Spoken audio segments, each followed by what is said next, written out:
வணக்க மக்களே, welcome to the பென்சர் show. இன்னைக்கு ஷோ நம்ம பார்க்க போறது ஹர் அப்படின்ற ஒரு மலையாள மூவியோட ரிவ்யூ. இந்த படம் பாத்தீங்கன்னா மனோரமா மேக்ஸ் OTT ஆப்ல அவைலபிளா இருக்கு.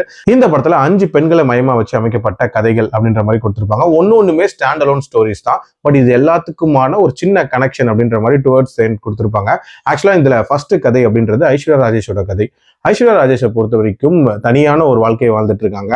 ஒரு எக்ஸாம் எழுதலாம் அப்படின்றதுக்காக பஸ் ஸ்டாண்ட்ல வெயிட் பண்ணிட்டு இருப்பாங்க. அந்த டைம்ல அவங்க அர்ஜென்ட்டா ரெஸ்ட் ரூம் போகணும் அப்படின்ற மாதிரியான ஒரு சூழ்நிலை உருவாகுது. அதுக்காக என்னென்ன விஷயங்கள் பண்றாங்க, டுவர்ட்ஸ் எண்ட் என்ன ஆகுது அப்படின்ற மாதிரி தான் அந்த பாட்டுல காட்டியிருப்பாங்க. ஸோ இந்த கதை வழியா இவங்க கன்வே பண்ண நினைச்சது அப்படின்றது மானம் அப்படின்றதுக்கான டெஃபினேஷன் என்ன, அப்படி இருந்தா அது பெண்களுக்கு மட்டும்தானா, ஆண்களுக்கு இல்லையா அப்படின்ற மாதிரியான ஒரு விஷயத்தை இதுல எழுப்பியிருப்பாங்க.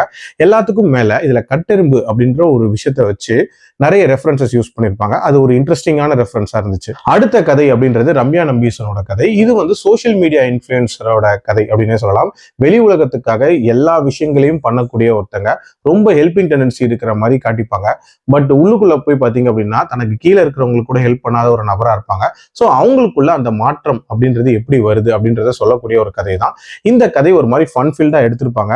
பட் அந்த மாற்றம் வரக்கூடிய காட்சிகள் அப்படின்றதெல்லாம் இன்னும் கொஞ்சம் இம்பாக்ட்ஃபுல்லா பெட்டரா அமைச்சிருந்திருக்கலாம் அப்படின்றது என்னோட ஒப்பீனியன். மூணாவதா ஊர்வசியோட கதை. ஆக்சுவலா இதுல ஊர்வசியும் பிரதாப் போத்தனும் ஹஸ்பண்ட் அண்ட் ஒய்ஃபா இருப்பாங்க. இவங்களுக்குள்ள அலெக்சா அப்படின்ற ஒரு டிவைஸ் வந்ததுக்கு அப்புறமாட்டி எப்படி அந்த பிரிவு ஏற்படுது அப்படின்ற மாதிரியான ஒரு விஷயத்த சொல்லக்கூடிய ஒரு கதை.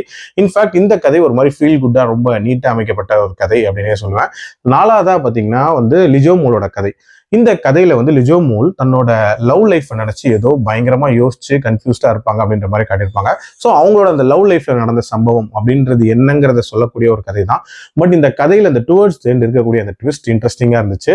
ஆல்சோ இதன் வழியா இவங்க சொல்ல வந்த ஒரு முக்கியமான விஷயம், அதாவது சாட்டிஸ்பாக்சன் அப்படின்றத பத்தி ரொம்ப ஸ்ட்ராங்கான ஒரு விஷயம் சொல்லியிருப்பாங்க.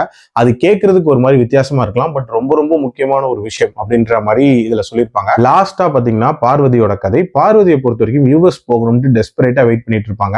அதுக்காக ஒரு பிரசன்டேஷன் ஒன்று கொடுத்துட்டு இருப்பாங்க. அந்த பிரசன்டேஷனுக்கு நடுவுலயே தலதெறிக்க ஓடுவாங்க. எதுக்காக ஓடுறாங்க, அப்படி என்னத்தை மறந்தாங்க அப்படின்ற மாதிரியான ஒரு விஷயத்தை சொல்லக்கூடிய ஒரு கதை.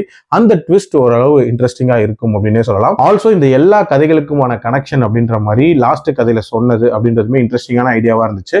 அண்ட் ஓவரால் இந்த 5 கதைகளுமே ப்ராக்ரெசிவான கதைகள் தான்.